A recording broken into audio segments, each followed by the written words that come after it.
Good morning, everyone. It's Brenda Quintana here, and today is Casing Tuesday. That's the day when we take a card out of the catalog and we give it a makeover.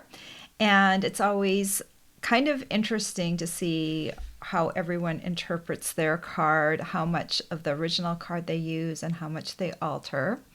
I really love this challenge because it forces me to try new techniques, but it also gives me a starting point. So last night when I was creating my card, I really didn't know how it would turn out. I just started off by punching some shapes and putting them down on cardstock, and it was just really fun to kind of figure things out.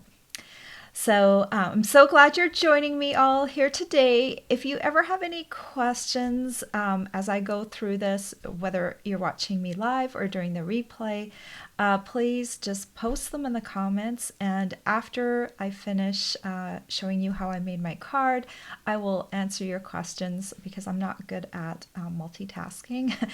I can get distracted with the comments, so I'd rather just show you everything first and then I can go back and share with you how I made things. And generally, when I make a card, I will show you all my tips and tricks and things like that on how it all came together. Well, this morning it is sunshiny here and cold, and I hope it's the sun is shining wherever you're at because I feel like when the sun shines down, I don't know, the whole world kind of warms up and it kind of makes the earth smile. So I love having a sunshiny day. All right, I'm going to pop over. Actually, I'm not going to pop over yet. I'm going to show you what today's card is so you know what it looks like. Let's do that first. Okay, so here is the card, and this is what I was talking about, these little punched shapes in the background. And let me just hold up my punch here. Oh, here it is. I'm going to hold it up on the side. This is the punch right here. Whoop, whoop. I'm reversed. So that's the punch. It's the rectangular postage stamp punch. But the cool thing is if you don't have this punch, you can create a tiled background with whatever shape you have, a different punch shape, or you can just cut little rectangles and tile them together. Now this background was kind of elaborate, but I really like the way mine came out, and I'm going to show you in a moment. They kind of used the little tiles as the focal point, whereas I used all those little tiles as my background. So I think the way I did mine is a little simpler, perhaps, because I just created a neutral tile background and I popped an image on it, and each of their tiles is a little piece of art. So that kind of can make it a little bit more intense, I think. So I'm going to show you how I simplified this with my little trick. So let's have a look at the sketch, which is here. There it is. So all of those rectangles are 1 3/8 by 2 inches. I know it looks like a lot of measurements on one page, but really they're just different rectangles. And I think you can choose different shapes to kind of create that tiled background. And in a minute, you'll see how I figured it all out. Okay, let's hide these two. And let's switch over to my other camera. Here is my design. I was really pleased with how my card came out. I was so happy about it. I was telling my mom last night that I made a card that I really, really liked, and I never would have created this card without this sketch. So I love how I created that tile background, and it's very neutral as opposed to the original card that had all of those different colors in it. And then I just popped a die cut image on there, and now my die cut image is the focal point rather than the tile background. I retained the greeting on the side over here, and it just seems to all have come together. I really like this kind of look. I think I'm going to create more tiled background looks in the future. So right now, I checked last night, and for some other reason, I was in the store, and for some reason, the Plentiful Plants bundle is not available to order right now because of the stamp set. I guess a whole bunch of them sold, but the good thing is Stampin' Up! Manufactures this stamp set in-house. It's just going to take a couple weeks for them to get them done, because these are photopolymer, and then get them to our warehouse where we ship them out. So look for the Plentiful Plants bundle to be back in stock in a couple weeks. The good thing is actually that the dies are still in stock because the dies come from overseas. So the fact that these are still in stock and it's just the stamp set that is not available right now is a good thing. The other thing is this bundle is carrying over into the annual catalog, so you can definitely get it going forward for another year. And I really, really like this bundle. I have not used it enough, so I'm very happy that it's carrying over. The plants, just like, doesn't that look cute? It looks like the plants that I have in my living room. They're just so pretty and they pop up. I love this bundle. Okay, let me pop this aside. And let me show you. Here, I'll put that there. Okay, let's figure out how I made this card. So I took some paper and the rectangle, this is the what? The postage stamp rectangular punch, something like that. I should have labeled this punch. Okay, and then I use this paper is from the Jan to June mini catalog, so we'll have it around for another few months. This is called the Heart and Home paper. I love this paper because it's got some different sort of patterns on it, and it's got a lot of neutral patterns on the background. So that's a really cool thing because it's got all these wood grain patterns. So if you want to create this neutral tie background, you have a lot of options. But this morning I was thinking, wow, this pattern here, I think I'd like to create one with this one.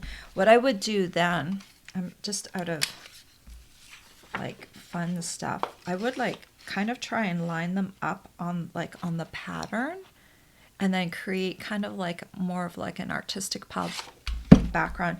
Then I was use like maybe Night of Navy as my background color and then tile them up.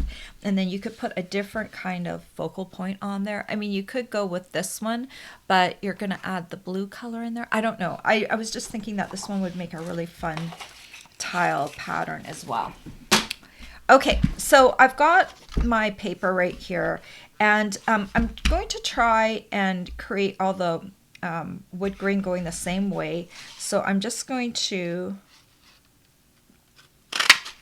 punch 5 of these out. You need 5 rectangles to create your pattern. And originally I was going to use the back side of this, but then I kind of ran into the problem that one of our the background color of this is cinnamon cider and it's retiring. So I decided that I would use the other side, which has kind of a more smoky slate base, because I didn't want to use a product that wasn't going to be available very soon anymore for that coloring. This side of the paper is really cute, though. You could use it with pale papaya, which is still a color that exists. But anyway, I want to get into the side so I can punch some more. And if I had, this was a leftover piece of cardstock or paper, so I probably would have cut it more efficiently to make better use of all the punches, but it is what it is. I started punching into it and then it was punched, so there we go. Okay, so we've got 5 pieces and one of these needs to be cut in half. So I'm just going to take my trimmer, and there's you've got the marks on both sides, so I'm just going to kind of center it in between the 1-inch marks. It is about 2 inches, so just kind of center it in between there and then give it a cut. So that's my cut tile. And then we're going to need a card base, and I'm going to use smoky slates because it matches the colors I'm using. And this started off being 8.5 by 5.5, and then I scored in half at the 4 1/4 inch mark. And then just use your bone folder so it lays flat. Okay, so to arrange these, I'm just going to We're going to go start about 1/2 inch from the side, from the left side. And then this one tiles here. And then this one tiles like this, and like this, and then like that. It's a pretty simple pattern. So you're just going to need some of your adhesive. So we'll just glue all of these down. It really is fast if you have the punch, but you can also create your own pattern with just rectangular or square shapes. It's, I mean, it's not that I didn't think of doing this, it's just usually I start off with a big rectangle or square or whatever I'm going to use for my piece, and I don't think about creating a tiled background. So I kind of like this concept. This card has kind of opened my eyes that this kind of can be a fun way to build a card. Okay, my grout lines might not be as straight as I would like them, but it's okay. I've never tiled anything before, but I know you have those little tiny markers that you can use to make sure all your tiled pieces are exactly the right width apart. I'm putting a plant on top of this though, so alignment is not that crucial. Okay, and I'll just butt that right up against the edge there. I'm pretty sure if I went to a tile store, they might have, I know they have tiles that look like wood grain now. I haven't watched a home show in a while, but when I was still watching them, they had that kind of tile with a wood grain pattern, which is kind of funny actually if you think about it. Okay, so then this is the last one. And there is my little tile background. They're all stuck down. Good. All right, let's create this little greeting right here. So I've got a scrap piece of basic gray cardstock, and I'm going to use this greeting that says a little note with the biggest thanks. And I've noticed kind of a trend lately that we're doing a lot of this stamping and cutting out, and there's a lot of stamps now that kind of have a shadow image behind the greeting. So it's very on trend. So I've got my white embossing powder in a little container, and I'm going to use my Versamark here. And let's pop this over here, give myself a little bit more room. Okay. Versamark is an ink that stays wet for a while. That's why I'm using it. It's also clear. So I'm just going to ink this up and stamp it down. Lift off. This aside. I always close up my Versamark pad when I'm using embossing powder. I don't want embossing powder to land on it. It's cool to put your little embossing powder in these little containers, especially the colors that you use a lot, because that way you can just hold your image or whatever you want to emboss over the container and then sprinkle over top and tap off right into the container. If you leave it in the container that it comes in, then you have to kind of do this over top of paper and then funnel it back into the little container, but I just kind of like the way that this works. Okay, set that aside, and then I'm going to grab my heat tool, bring this through. I'm going to use the high setting, let it heat up for just a minute, not a minute, a few seconds, and then I'm going to start just doing little circles until it starts to melt. You can kind of see, oh, there you go. Part of it's melted. It goes with the white kind of, the white embossing powder turns whiter when it melts.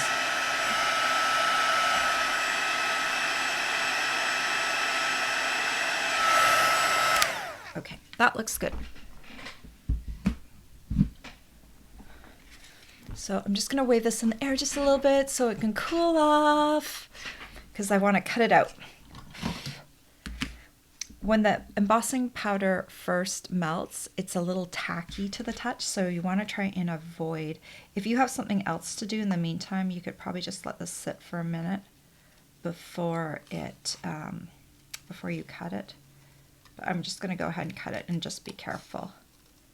So I'm just going to cut around this. I know some people don't like to fussy cut, but this is not precise. You're just kind of doing like just a rounded little cutting. I guess they do this, it kind of emulates a shadow behind the image or behind the words. Okay, I'm going to come around here. It's just a little bit round.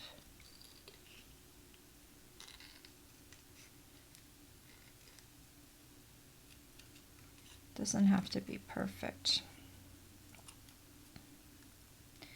You know, if you don't like fussy cutting, you could also just cut this into a rectangle. Just kind of measure how big your greeting is.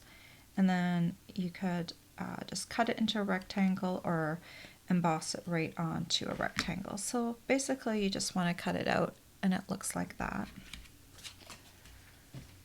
Oops. And then you can adhere it to your card.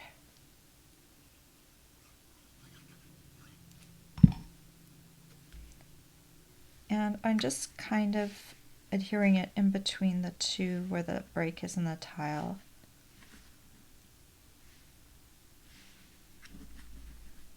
Okay. All right, so let's create the little plant. And to do that, I want to show you, I'm going to use my Stamparatus today because yesterday when I was cutting my pieces, sometimes it's a little hard when you stamp your image and then die cut it to get it perfectly centered. And if you are making a bunch of these cards, you'll definitely want to pull out your Stamparatus. So this is what I did. I'm going to show you. Oops, sorry. So what I did earlier is this is just a piece of 4 1/4 by 5 1/2. I used thick basic white cardstock. And I ran this piece through with some dies. This one,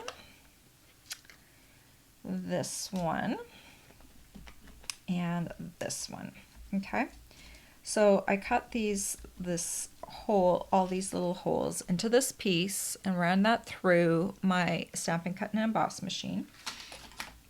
So I have this piece right here, and this is the base of my Stamparatus, and I've got my foam mat down here because I need a little bit of height with the photopolymer. I slip this into the corner like that, and then the magnets that come with this, you can I recommend putting either washi tape around them, or if you have some pretty duct tape, I've got some rainbow duct tape. So it's just a little thing the magnets are really strong, so if they clank together, sometimes they can break, or they're just easier to pick up if you have a little flag or handle on them. So I'm just going to pop that down and just make sure everything is flush to the side so that if you need to reposition it, everything is in this corner right here. All right, so the cool thing, Stamparatus comes with 2 plates, and what you want to do is I'm going to peel these off. And these are the stamps that match the dies. And they're perfectly clean. So what I want to do is I just want to center them on those holes with the stamped side down. Just position them. You can kind of see where they'll land. Okay, that looks pretty good. And then I'm going to put my Stamparatus plate, and I'm going to pick both of those up at the same time. Because they're both going to be stamped in the same color, I can ink them up at the same time. And then with this one, with the second one, I'm just going to scoot this down a little bit. This is going to kind of be off camera. So we'll do the same thing with this one. You can, if you like doing it from the side, you can have one coming from the top and one from the side, or you can do both from the side. So if you want it coming from the top, I'm just centering my stamp on there, and then you can put this in the top hinge and pick it up. And then you can ink from up top here. I think what I'm going to do though, well, let's position this from the side. So they're both from the side because it's hard to show that top hinge on camera. So those are already positioned, so I can use them when they're ready. And then let's position this one again. See how easy it is to position? It's really not hard at all. What you can do is save this in your stamp case, so you don't have to cut a new template again. You can save it, so next time you want to stamp the same plant, you just have it ready with the negative and you can carry forward. Okay, so let me pick that up. Okay, we'll do this one first then. And so what I did was I also die cut a shape, the potted shape in pale papaya. And so you can crank these through much quicker because you don't have to line them up each time, right? Crank a bunch of these through your Stampin' Cut and Emboss machine. Then you pop it into the template there. And then you can grab your color. I'm going to use Cajun Craze. And I left my chamois in the kitchen. I went to go rinse it out. So I could clean this off with my chamois, but I'd have to run to the kitchen to go get it. So we'll see. So just go ahead and then press down and stamp. Nice thing about this is if it's not dark enough for you, you can go and do another round with the color. Well, that looks pretty good. And then you just pop the shape out, and now you've got a perfectly little centered pot. And then close this up and we can do the other color. Just move the plate away and pop in our other plate.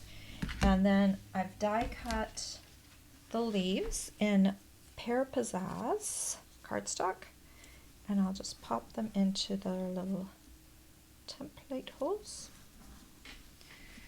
And got the garden green. And then I can ink both of these up at the same time, which is nice. Doing two things at the same time. All right. And then let's close this and press on there.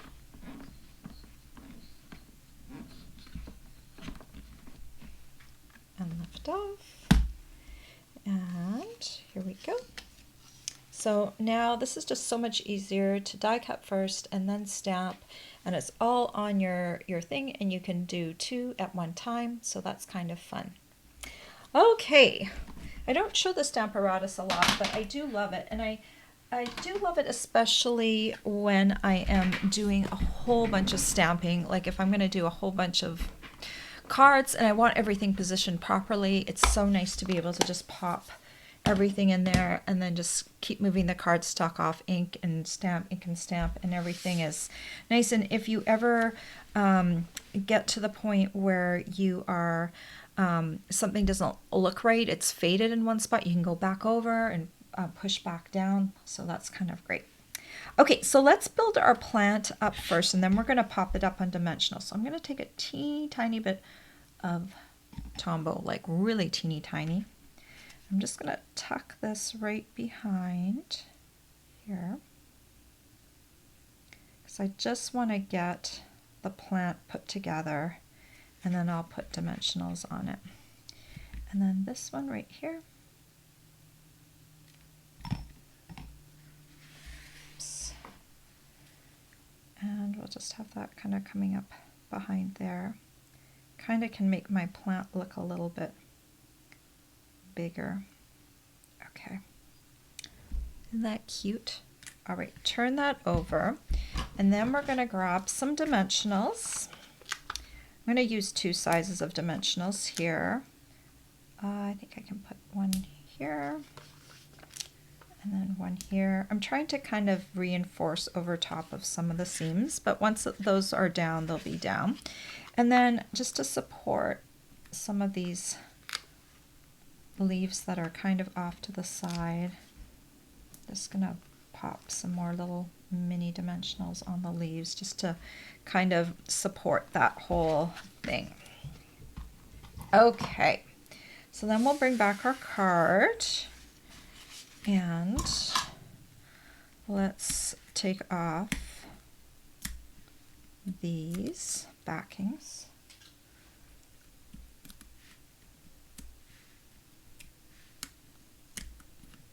Okay, I think I got all of them. I have to stick my fingers in them, make sure they got all the little backings off. Okay, then we're gonna grab that. And so I'm gonna use this kind of the crack in the towel to kind of just center my plant on. Okay, that looks pretty good. Okay, so with the dimensionals, it gives the plant just a little bit of lift off the page.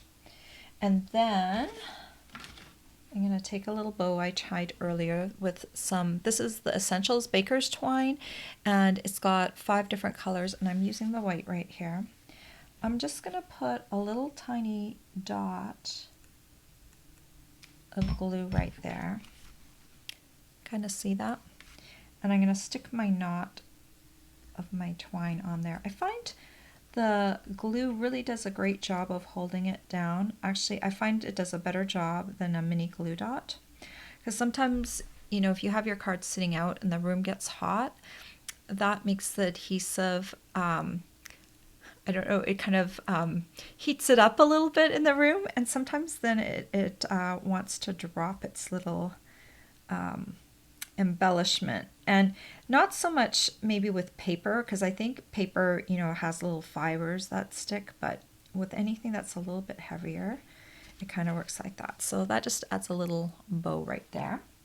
And then we're going to take some rhinestone jewels and just add a little something, because this greeting over here on the side looks a little bland. So if you take a few little jewels and you just, these jewels, these are our standard go-to embellishment jewels, our rhinestone jewels. They've been around for a while, but I love them because they're still kind of our gold standard of just to add a little bling. And they work so nicely with the gray tones in this card. So it just adds like a little tiny bit of bling on the side. Kind of like how that all came together. And I don't know why I like this card so much. Maybe I like the color gray. It's so neutral, right? I don't know. What do you think, guys? Do you like this card? Do you like the gray background?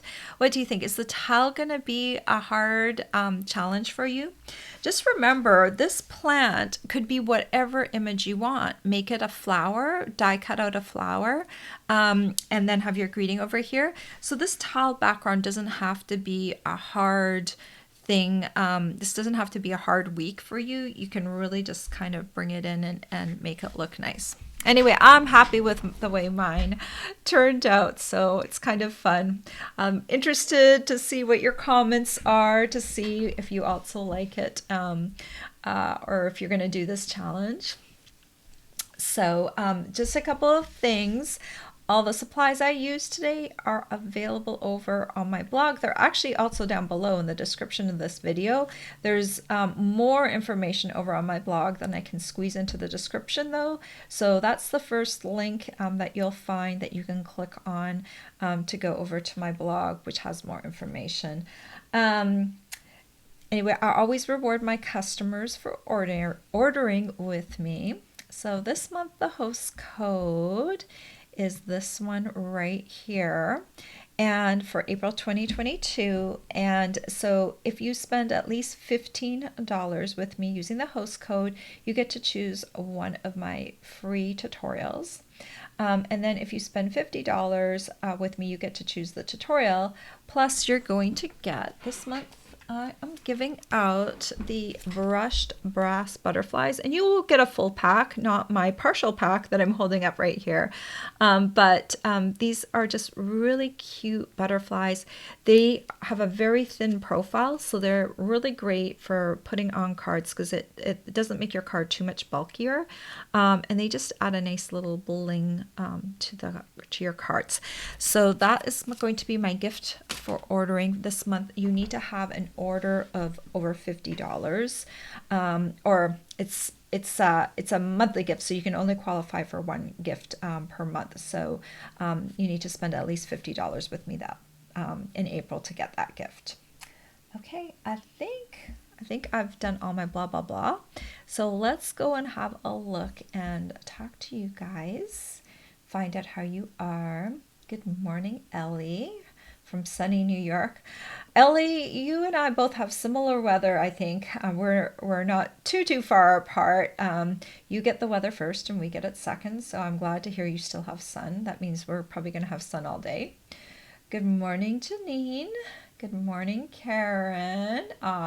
She asked me how I am today. I'm doing well. I went for my walk in the morning. I'm pretty consistent with that. I think it really helps start off my day well, and then I come back, we do a little stretching, and then we have breakfast. That is my morning almost every single day without exception.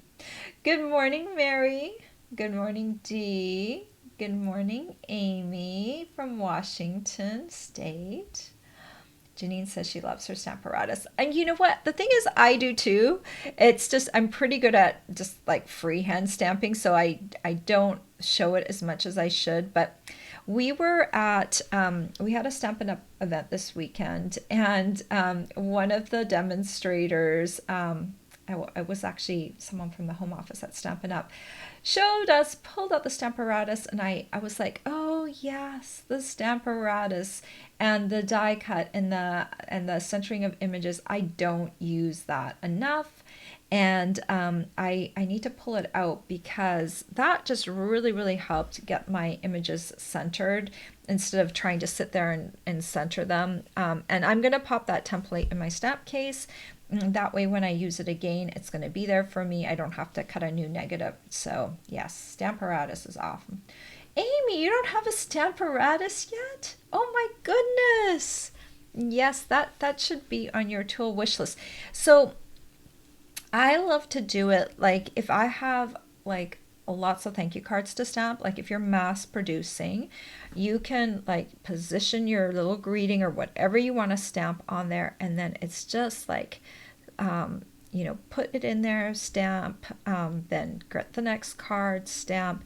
It's just nice because it's going to give you that perfect positioning every single time. And if you got that light spot, like, oh no, I didn't stamp that hard enough, then you can go back and put the plate back down one more time, or you can add some more ink and do that.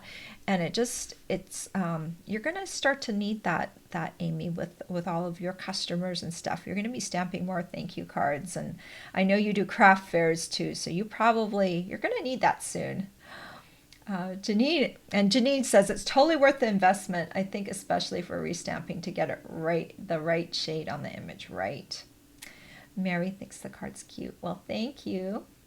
Dee said, even using the plant, it can easily be used for a masculine card with the backgrounds and colors. Yes, it's, because men like plants too. I think sometimes we try to like, say, okay, boys like this, girls like that, but especially nowadays, there are too many gender boundaries. I can like plants and I can like tools. Actually, I really like my tools. My son says it's like, you know what, Mom, you taught me how to use a power drill. It wasn't his daddy, it was his mommy. So, like we can all be like different, have different sort of backgrounds, right? And we don't have those things anymore. So it just depends what you're into, right? So guys can be into plants too. Sometimes it's nice to personalize them to, whatever the person loves. But who knows who takes care of the plants in the house, right? You never know. All right. Karen says it's a very cute card. And Karen loved the design. Can't wait to try it. She loves layers on cards. Hello, good morning, Nalita. I hope you're doing well. Dee says she loves the card design, and I really like those butterflies too. Yeah, those brushed brass butterflies. Say that quickly 10 times, and then you'll see if you can not be tongue-tied. My husband has a much better outcome with plants than I do. I don't seem to have a green thumb unless I'm stamping with garden green or old olive. Dee, that's funny. I think I'm definitely the green thumb person, although I do find when our son was younger and we also had a dog, my plants, they all died because it was just such a busy time, and plants don't cry when they're hungry or need water, and so they got neglected. So, but now I'm doing better with my plants again. So the plants really speak to me. I just love the look of them, especially when you can die cut them and pop them up, and you can make this plant even bigger, right? With that extra piece, you could just keep going with it if you wanted to. I thought 2 was a good size for this card, but you could make your plant even bigger and better. All right, guys. Well, I hope you have a wonderful week. Don't forget to check me out on Friday on YouTube at 10 a.m. Eastern. I'm going to have I don't know what I'm doing this week yet, but it will be either a 3D or it will be a fanciful card. I'll have to, I do my designing either on Wednesday or Thursday, and I just kind of look at what I have and see, oh yeah, I wanted to use that to make this, and so then it suddenly just kind of inspires me and I create something, and that way usually I can find things that are still in stock. I did not realize though that the Plentiful Plant Stamp Set was that we had a run on those, but this will be back in stock in a couple of weeks, and then you will be able to get it if you're interested in it. And good news is it's carrying over into the catalog, the new catalog, so we have time to get it. All right, guys, have a great week, and I hope to see you on Friday. Bye-bye. Take care.